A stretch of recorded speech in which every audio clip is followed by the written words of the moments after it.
राम। आज के सेशन में सबका स्वागत है। श्रीमद् भागवतम के काफी लंबे गैप के बाद हम ये क्लासेस कंटिन्यू कर रहे हैं। तो गैप भी अच्छा ही था, क्योंकि हमने जो भागवतम में पढ़ा है, जो हम फर्स्ट कैंटो में पढ़ रहे थे, वो हमने सब कुछ प्रैक्टिकली देखा। मतलब थ्योरी चली थी, फिर प्रैक्टिकल हुआ था बीच में। जन्माष्टमी आई, कितने सारे उत्सव आए, राधाष्टमी थी, और बहुत सुंदर फेस्टिवल्स थे। तो उनकी वजह से सेवाओं में हम लगे इतने ज्यादा, और कितना कुछ हमें सीखने मिला, करने को मिला, जो हम भागवतम में पढ़ते हैं, वैष्णवों के साथ, गुरुजनों के साथ, भगवान की सेवा, भगवान का जो भी हम भागवतम में पढ़ रहे हैं, भक्ति, कीर्तन, कथा, सब वो सब हमने प्रैक्टिकल करा। तो बेसिकली प्रैक्टिकल्स के लिए छुट्टी थी है, जो कि अच्छी थी। तो अब हम बैक ऑन ट्रैक हैं। तो आज हम कंटिन्यू करेंगे, अगर तो हमें सेकंड कैंटो से कंटिन्यू करना। हम फर्स्ट कैंटो कर चुके थे भगवान की कृपा से। सेकंड कैंटो के भी हमने कई चैप्टर्स कर लिए थे, तो हम वो कंटिन्यूएशन करेंगे अच्छे से। और इतना सुंदर समय पे हम कर रहे हैं, क्योंकि कल भद्र पूर्णिमा का दिन आने वाला है, जो श्रीमद् भागवतम के लिए बहुत ज्यादा इम्पोर्टेंट है ना। तो इस दिनों पे हमारा जो भागवतम है वो स्टार्ट हो रही है।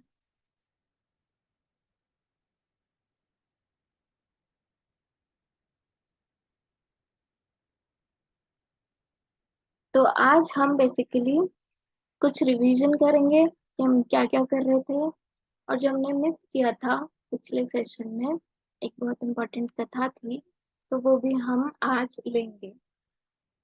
तो हाँ, ये सही हो सकता है कि हम संख्या देखें तो उस पे हमें नहीं जाना है कि कौन है कौन नहीं, कौन आया कौन नहीं आया, क्योंकि मैंने पिछले सेशन में भी यही कहा था कि ये जो क्लासेस हैं, ये मैं पर्सनली अपने लिए ही कर रही हूँ, है ना, क्योंकि ये गुरु के द्वारा दी गई सेवा है।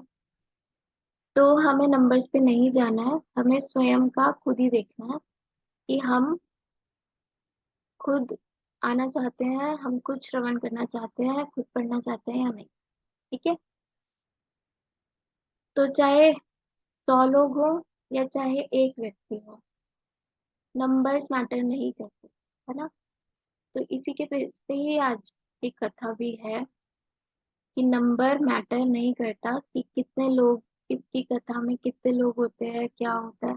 या हम ऐसे जज भी करते हैं ना गुरुजनों को या कथाओं को, भागवतम की भी कथाएं होती है कि उनका तो पूरा पंडाल भरा था, तो पक्का वो ऑथेंटिक होंगे, तो हम चले जाते हैं। और कभी कभी किसी का एक भी शिष्य नहीं होता, पर वो फिर भी इतने ज्यादा उच्च कोटि के वैष्णव होते हैं। फिर गौर किशोर दास बाबा जी, है ना, ये सब हमारी गुरु परंपरा में रहे हैं। तो इसलिए ये जो क्लासेस, सेमिनार, सेशंस, कुछ भी कहो इनको, संकल्पा सेशन, फिर मेरा पर्सनली संकल्प है कि भागवतम पूरी हमें अच्छे से अंदर ठसानी है। गुरुदेव कहते हैं ठसनी चाहिए अंदर तक भागवतम। तो जो भी साथ रहेंगे हम सब मिलके, तो बहुत अच्छा होगा ये सफर। तो आप लोग सब कोशिश करिए कि और लोगों को भी हम इन्वॉल्व कर पाए इस सुंदर सेवा में, भागवतम।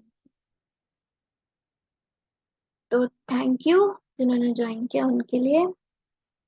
तो हम पिछले जो सेशंस हमने छोड़े थे, तो हम फर्स्ट कैंटो के साथ साथ ये भी जान गए थे उनमें कि भागवतम क्यों हम पढ़ रहे हैं, और क्यों हमने यही ग्रंथ चुना, और क्यों ये इम्पोर्टेंट है। तो रिपीट नहीं करेंगे, बट इसको समराइज करके एक ही वर्ड में उत्तर है कि भागवतम को कहा जाता है ग्रंथ राज, श्रीमद् भागवतम की जय। ग्रंथ राज, जितने भी हमारे ग्रंथ हैं उन सबका राजा वो है श्रीमद् भागवत। तो पूरा कॉन्क्लूजन समराइज हमें दिया गया है जब, तो हम उसको पढ़ना चाहिए, क्योंकि हम चाहकर भी इस कलयुग की अवस्था में सारे ग्रंथ नहीं पढ़ सकते, हमारे पास अवेलेबल ही नहीं है अगर हम पढ़ना भी चाहें। वृंदावन में एक जगह है जो गवर्नमेंट द्वारा है बनाई गई, तो वहां पर सारे जो ग्रंथ है ना उनका काम ही है रिसर्च करना, सारे ग्रंथों को पुराना और उनको स्टोर करके अच्छे से रखना। वहां पर हमें जाने का सौभाग्य मिला था, भगवान की कृपा से अंदर एंट्री मिल पाई थी और हम मिल पाए थे वहां के जो हेड है उनसे। तो उन्होंने हमें ऐसे ऐसे ग्रंथ दिखाए थे जो कि अवेलेबल, जो किसी ने पढ़े ही नहीं आज तक, जो बंद ही है। तो कितना कुछ है जो बंद ही है अभी तक, किसी ने भी नहीं पढ़ा है। ऐसे ऐसे ग्रंथ भी हैं जो भी पढ़ने बचे हैं, पत्तों पे लिखे हुए थे, वो पूरा पैक्ड इतने सुंदर तरह से उन्होंने रख रखा है उनको संभाल। तो कितना कुछ है अभी, तो हम नहीं पढ़ सकते सब कुछ, तो हम कैसे फिर कर पाएंगे ना, कैसे अपने आप को भक्ति जान पाएंगे, अपने आप को जान पाएंगे, सब कुछ क्या कर पाएंगे, फिर हमारा पशु की तरह जीवन हो जाएगा। तो इसीलिए ही कंक्लूजन, वो होता है ना क्रैश कोर्स, जब समय कम होता है एग्जाम में पास होने के लिए, तो इसलिए श्रीमद् भागवतम बहुत नेसेसरी है कलयुग के जीवन के लिए, बहुत ही ज्यादा। पण तो प्रैक्टिकल्स हमने कर लिए फर्स्ट कैंटो के काफी अच्छे से, जन्माष्टमी और सब सेलिब्रेट करके। अब हम आगे कंटिन्यू करेंगे और प्रार्थना करेंगे ऐसे ही भगवतम की कृपा से हमें सेवाएं मिलती रहे और हम प्रचार और सब कुछ करते रहे, और बैक ऑन ट्रैक हम आगे हम अपनी फिलोसफी पे, आफ्टर ऑल द सेवास। तो यस, हमने ये जाना था भागवतम क्यों इम्पोर्टेंट है पढ़ना, तो अब हम सबको पता है। और फर्स्ट कैंटो में हमने बहुत सारे टॉपिक्स जो थे वो कवर करे थे, उनका हम रिवीजन भी लेंगे। आज और कल में भी हम संडे तक रिवीजन पे ही रहेंगे, और सेकंड कैंटो जो है वो हम मंडे से स्टार्ट करेंगे अपना कंटिन्यू। तो मैंने कहा था कि एक बहुत इम्पोर्टेंट कथा थी जो हमने पिछली बार नहीं करी थी पिछले सेशन में। जब भी भागवतम की बात आती है तो एक कथा होती है जो नेसेसरी होती है होनी, कहने वाले के लिए कहनी और सुनने वालों के लिए सुननी, बहुत इंपॉर्टेंट होती है भागवतम जहाँ भी हो रही होती है। तो क्या किसी को पता है वो किसकी कथा है? तो आप मैसेज कर सकते हो मतलब चैट बॉक्स में कि वो किसकी कथा है जो इतनी नेसेसरी है सुननी और कहनी।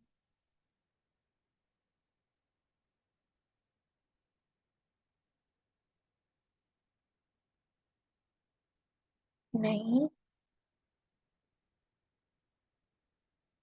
ठीक है। नो,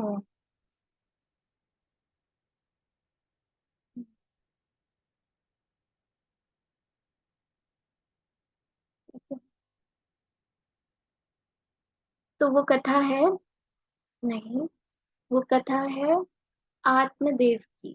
ये भागवतम में वर्णित नहीं है, लेकिन ये श्रवण करना बहुत ही इम्पोर्टेंट हो जाता है, क्योंकि इससे हमारा शुरू होता है हम भागवतम सुने कैसे, किस भाव से, वो शुरू होता है कि आप, बोला जाता है ना, खाना रख दिया सामने, अब आपको पता ही नहीं इसको खाना क्या किस चीज से है, आपको पूरी बॉडी है पर आपको पता ही नहीं आपको पैर से खाना है या कान से खाना है या हाथों को यूज करना है, राइट?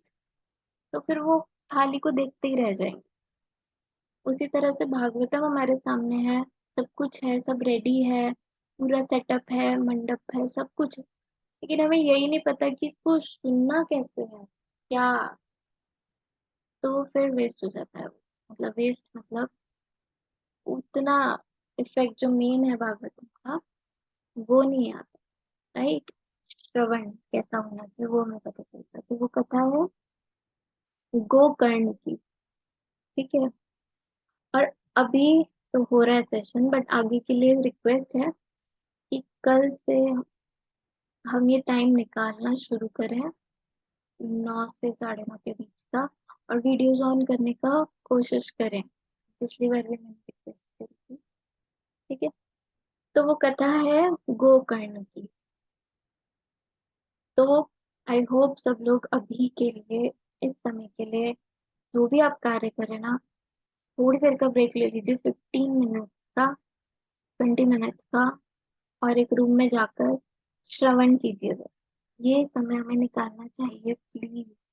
ठीक है, और बहुत ध्यान से इसको सुनना है। ठीक है, सिर्फ ये नहीं कि पॉइंट्स बनाने के लिए या कैरेक्टर्स जानने के लिए नहीं, इंटेंशन जानने के लिए। ठीक है, तो ये सब लोग प्लीज श्रवण कीजिए थोड़ी देर के लिए। तो हम स्टार्ट करते हैं इस कथा को। इस कथा में एक पात्र है जिनका नाम है आत्मदेव। तो यहाँ से ये कथा होती है शुरू, कि आत्मदेव नाम के एक व्यक्ति है। ठीक है, तो वो जो व्यक्ति है ना, वो अच्छे स्वभाव के हैं, बहुत सुंदर, सेवा करते हैं, सब करते हैं, सब कुछ अच्छा है। अब क्या हुआ, उनकी जो शादी होती है, तो उनकी शादी हो जाती है एक ही ऑपोजिट टाइप की महिला से। ठीक है, बिल्कुल ही जो नेगेटिव, दुष्ट, और बिल्कुल ही खराब। तो इस इसके रिलेशन में प्रभुपाद से किसी ने पूछा था कि प्रभुपाद, हमारा वाइफ या हमारा पार्टनर अगर नॉन डिवोटी हो तो हम भक्ति कैसे करें, कैसा होना चाहिए? तो प्रभुपाद का रिप्लाई ये था कि अगर आपका पार्टनर डिवोटी है तो आपकी भक्ति अच्छी होने वाली है, और अगर आपका पार्टनर नॉन डिवोटी है तो आपकी भक्ति और भी अच्छी होने वाली है। तो ऐसा क्यों? क्योंकि वो नॉन डिवोटी होगा तो आप उससे बिल्कुल डिटैच हो जाओगे, है ना, और फिर आपको और ज्यादा कृष्ण में अट्रैक्शन होगी। तो और ज्यादा आपको भाव आएगा कि मुझे भगवान के धाम में जाना। तो इस वजह से आपकी भक्ति और बढ़ेगी। तो इन एनी केस आपकी भक्ति को कुछ नहीं होने वाला आपके पार्टनर से। ठीक है, तो इसी प्रकार से जो आत्मदेव थे, उनकी वाइफ जो थी, उनका नाम है धुंधुली। ठीक है, इंटरेस्टिंग नाम है, याद होना चाहिए। तो अब आत्मदेव की जो मैरिज है वो हो जाती है धुंधुली से। तो जो धुंधली थी वो बिल्कुल दुष्ट थी।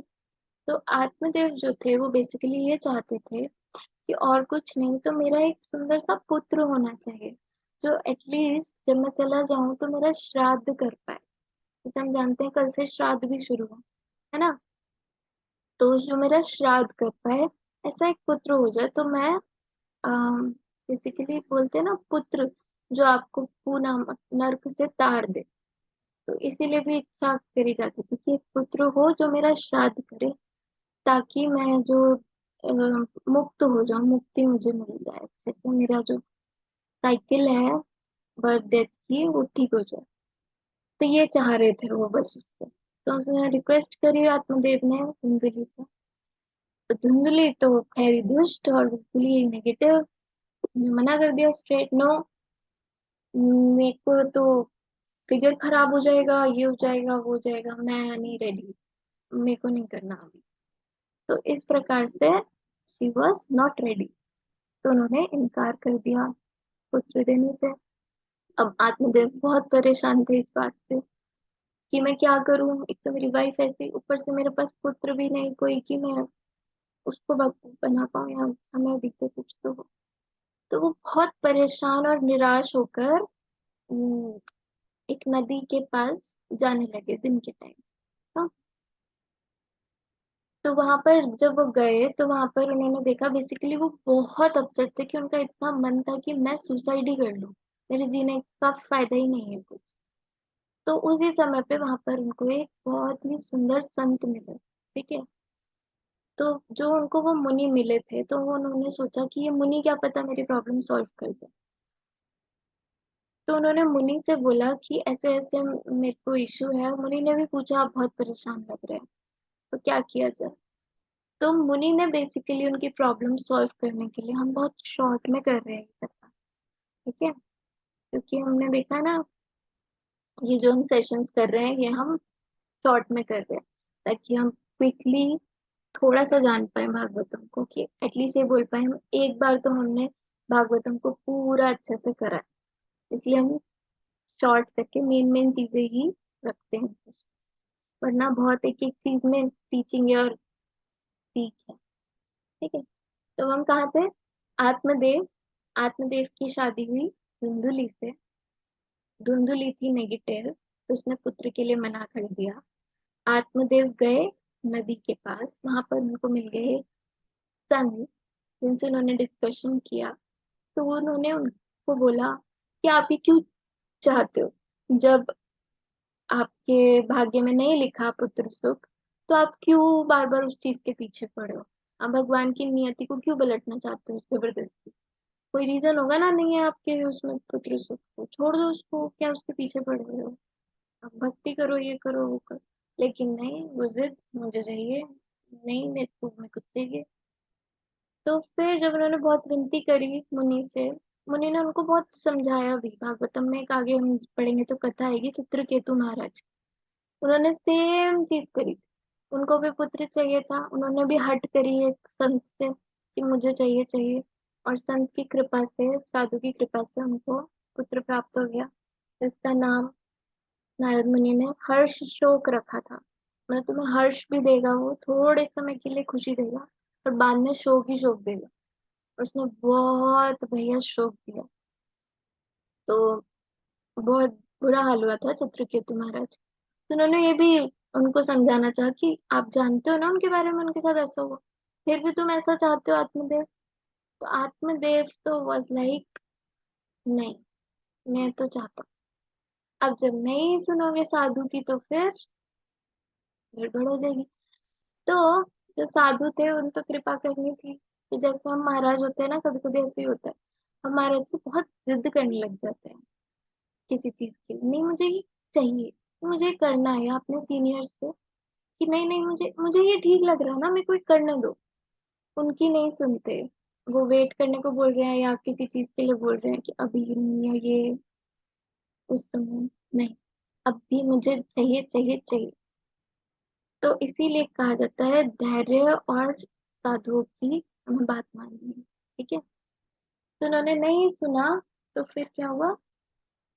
जो साधु थे उन्होंने उनको एक फल दिया कि ठीक है ये फल ले लो और जाके अपनी वाइफ को खिलाओ, और आपको वो पुत्र की प्राप्ति हो जाए। तो बहुत खुशी खुशी खुशी खुशी गया नाचता हुआ धुंधुली के पास, और उसने उनको फल दिया। फल दिया तो धुंधली जो थी, उसने ले तो लिया, पर बाद में वो अपनी बहन के पास गई ये बात शेयर करने कि यार मैंने इन्हें मना करा था, और ये पता नहीं कहाँ से किससे जाकर ये फल सा ले आए हैं, कह रहे खा लो तो पुत्र हो जाएगा।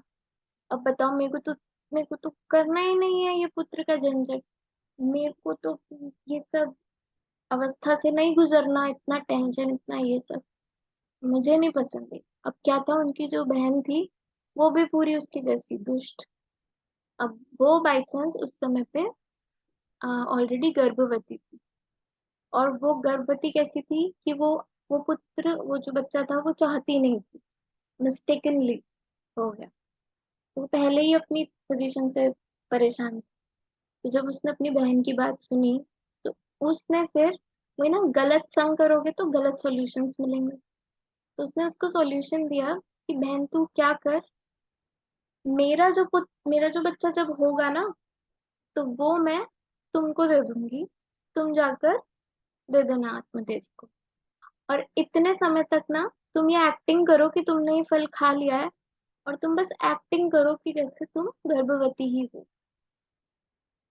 तो ये मान गए, ये पैक्ट साइन हो गया दोनों में, बहनों में। आ गया ना समझ? अब बात आती है इस फल का क्या करें फिर। तो इस फल को लेकर उन्होंने फेंक दिया पीछे बैकयार्ड में। अब फेंका तो पीछे जो था वहां पर थी एक गौ माता, जिन्होंने वो फल खा लिया। अब गौ माता ने फल खा लिया तो गौ माता गर्भवती हो गई। फल तो आत्मदेव के पुत्र के लिए था, तो आत्मदेव के पुत्र के लिए गौ माता ने फल खा लिया और वो गर्भवती हो गई। अब आगे जाकर क्या होता है, जो धुंधली की बहन थी उनके पुत्र हुआ, और वो ले जाकर उन्होंने आत्मदेव को दे दिया। और दूसरा पुत्र कहाँ पर है, पीछे असली, जो गौ माता के गर्भ से हुआ। तो गौ माता के जो गर्भ से पुत्र आया, वो था मनुष्य के शरीर में, लेकिन उसका जो पूरा मुख कान थे वो गाय के समान थे, तो इसलिए उनका नाम पड़ा गोकर्ण। ठीक है। और जो धुंधली ने पुत्र लाकर दिया था अपनी बहन का, उसका नाम हुआ धुंधुकारी। ठीक है। आई होप आपको स्टोरी में होंगे और आपको समझ में आ रहा हो। आत्मदेव धुंधली संत के पास गए, फल दिया, फल लेकर आए, और बहन से डिस्कस किया, फल फेंक दिया, गौ माता ने खा लिया, और अपनी बहन का पुत्र लाकर दे दिया, धुंधुकारी और गोकर्ण। Got it.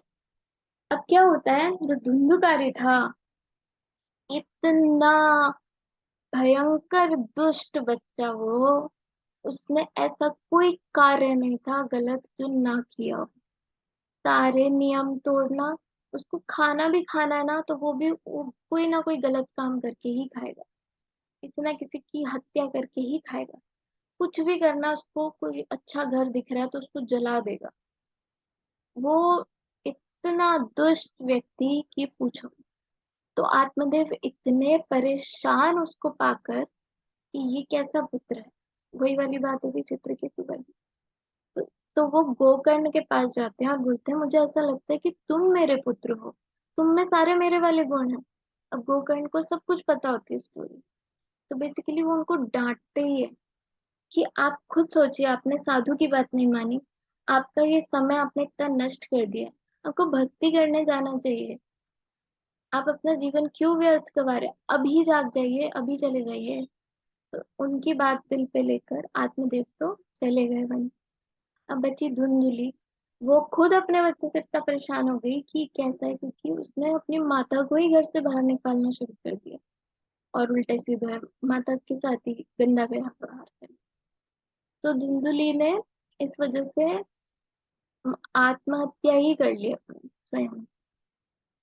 अब धुंधकारी घर में पांच छह उनको ले आया, वेश्याओं को ले आया, उनका संग करता पूरे टाइम, गंदे काम करके खाता पीता, जुआ शराब, सारे चार नियम का जितना वो तोड़ सकता था उतना उसने तोड़े सब अच्छे से। तो पूरा वो जो घर देखोगे अब आप, पूरा तबाह हो गया एक तरह से, है ना। तो जो आत्मदेव थे वो भी कुछ समय बाद चले गए। तो जो गोकर्ण थे, उन्होंने क्या सोचा कि मेरे को अपने पिता का माता का श्राद्ध करना चाहिए, तो वो श्राद्ध करने के लिए चले गए।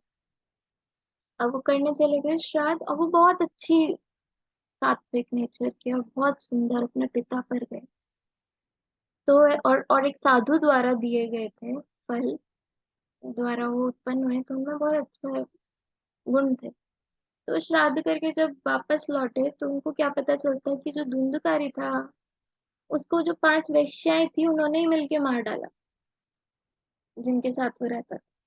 तो बेसिकली वो मर गया, और उसका सारा धन, पूरा घर लूट के वेश्याएं चली गई। बेसिकली उस घर में अब कोई नहीं बचा। पर जब गोकर्ण वापस आते हैं तो उन्हें फील होता है, हाँ, मतलब एक घोस्ट, भूत है कोई घर में। घर तो पूरा भ्रष्ट हो गया, पिता आ गए, माता चली गई, अंधकारी मर गया, वैश्याएं भाग गई। अब गोकर्ण वापस आते तो उन्हें भूत, भूत किसका, धुंधकारी का, वो हत्या की गई ना, तो उसका भूत घूम रहा था। तो गोकर्ण को पता चला कि ये तो मुक्त हुआ ही नहीं है, ये तो भूत बन के घूम रहा है। तो उन्होंने सोचा मुझे इसका भी श्राद्ध करना चाहिए, है तो भाई ही। तो फिर गोकर्ण जाते हैं गया। अब गया को ऐसा माना जाता है स्थान को कि वहां पर जो तर्पण किया जाता है ना, मतलब वो एंड है, उससे बड़ा कुछ है नहीं तर्पण। वहां जब कर दिया तो इसका मतलब आपके पक्का जितने भी थे पूर्वज, पक्का वो शांत हो गए। तो वो गया जाते स्पेशली, इसका धुंधुकारी के दर्पण। अब कर आते हैं, सब कुछ करते हैं, विधि विधान से सब करके वापस आते हैं। तो देखते हैं फिर से फिर घूम रहे।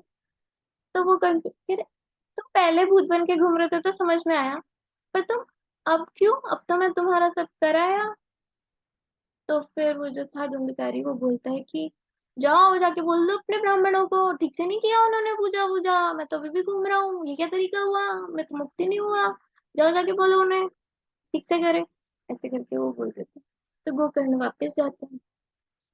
तो जब सब मिलके सोचते हैं कि ये क्या हुआ, ये आत्मा क्यों नहीं वो हो रही, तो पता चलता है कि जो धुंधुकारी था उसने इतने पाप किए बुरी तरह से कि उसका ये कुछ नहीं कर सकता, श्राद्ध तर्पण कुछ नहीं उसके लिए काम आने वाला, इतना पापी था वो।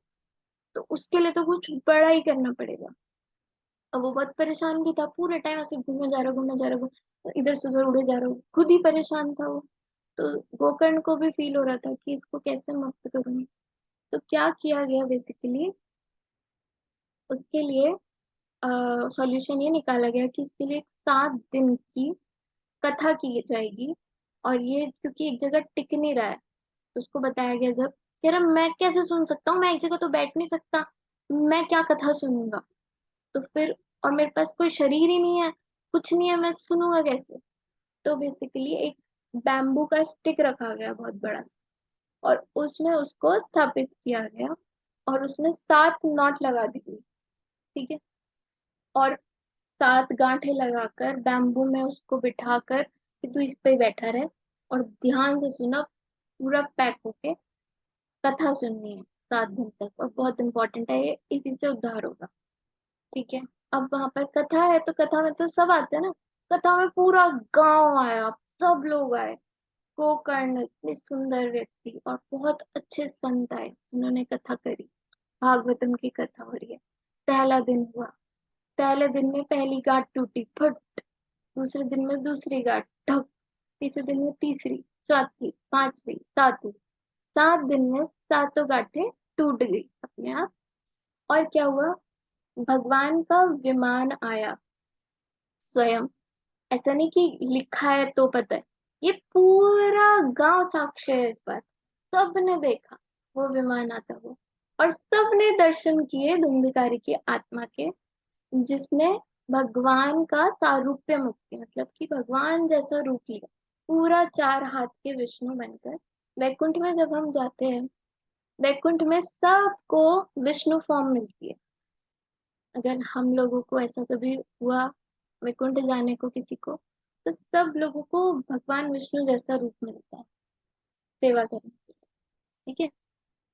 तो उन्होंने पूरी इतनी सुंदर भुजाएं चार, बहुत सुंदर वर्ण मुकुट सब धारण करके धुंधकारी, और वह बैठ के उस पे आसन पे, विमान पे, और भगवान के दान सबको थैंक यू कहते हुए भाई भाई चले गए। और वो तो चले गए, बाकी सब बैठे हुए हैं। ठीक है, हो गया ये तो। और बाकी सबको क्वेश्चन आ रहा है, सुनी तो हमने भी ये कथा यही सेम, हम क्यों नहीं गए, ये क्यों गए हैं सिर्फ, हमने भी पूरे उतने ही डेडिकेशन से वही वर्ड्स सेम जगह पे सब बैठ के सुनिए, ये क्या बात हुई, क्या ये कथा सिर्फ भूतों का उद्धार करती है, ये क्या बात। सबको ये डाउट आ गया मन में। अब सबने फिर साधु से पूछा ये क्या बात है। तो फिर पता चला यहाँ पर कि क्या रीजन, रीजन था आपके श्रवण की इंटेंसिटी, आप किस भाव, और भाव भी नहीं, आप कितनी लालसा लौलुपता से सुन रहे हो। धुंधुकारी इसलिए हो पाया क्योंकि उसमें वो जो लौलुपता थी ना सुनने की, कि उसको ये जरूरत थी, क्योंकि उसे सबसे ज्यादा, तो वो ऐसे सुन रहा था, एक एक शब्द मनन करके ध्यान से ऐसे सुन रहा था, श्रवण कर रहा था, है ना। तो और बाकी सब कैसे सुन रहे थे, हाँ आए हैं, अच्छा है, हाँ, एक मिनट, हेलो, तो वो ऐसे सुन रहे थे। तो कैसे होगा फिर उद्धार, राइट। तो आपकी लोलुपता पे मैटर करता है, कि कैसे जो शास्त्रों के शब्द हैं वो काम करेंगे। तो वही सेम शास्त्र, वही सब कुछ, बट एक व्यक्ति विमान में बैठ के जा रहा है, बाकी सब वहीं के वहीं है। ऐसा क्यों? तो ये श्रवण बहुत मैटर करता है। इसीलिए जब भी भागवतम की कथा शुरू होती है ना कहीं पे भी, ये आत्मदेव की कथा जरूर होती है, ताकि स्टार्ट ही ऐसा हो, सब लोगों को पता चले हमें श्रवण करना कैसे। क्या पता किसी के लिए विमान आ जाए, है ना। अब क्या होता है, जब सबको ये बात पता चल जाती है, तो देखिए सबकी डिजायर, सब बोलते हैं ठीक है, तो टेस्ट करते हैं। अब की बार हम ना दोबारा कथा रखते हैं, और अब हम सब ऐसे सुनेंगे जैसे आप बोल रहे हो, धुंधकारी की तरह एकदम। तो सच में उस गांव में दोबारा कथा होती है। धुंधकारी तो जा चुका, है ना। दोबारा कथा होती है, सब दोबारा बैठते हैं, दोबारा सब लोग सुनते हैं, पूरा अच्छे से श्रवण करते हैं, और फिर सबके लिए विमान आते हैं, और सब भगवान की सुंदर फॉर्म लेकर और वैकुंठ लोक में जाते हैं। ये लिटरली कोई ऐसी इमेजिनरी कथा नहीं है, सोच लिया लिख दिया कितनी अच्छी बनाकर मूवी सी। नो, ये लिटरली रियलिटी है, जो हुई है। तो वो लौलुकता से सुनी, है ना। तो वो हमारे अंदर होनी चाहिए। इवन नैमिषारण्य में भी, है ना, शुकताल में भी परीक्षित महाराज के लिए, सब ऋषि मुनियों के लिए विमान आए हैं। सबने दर्शन किए हैं, विमान आता है, दर्शन करते हैं, भगवान के दूत ऐसे हाथ पकड़ के लेते हैं, अंदर लेते हैं। और तो ये हमको आज सीखने मिला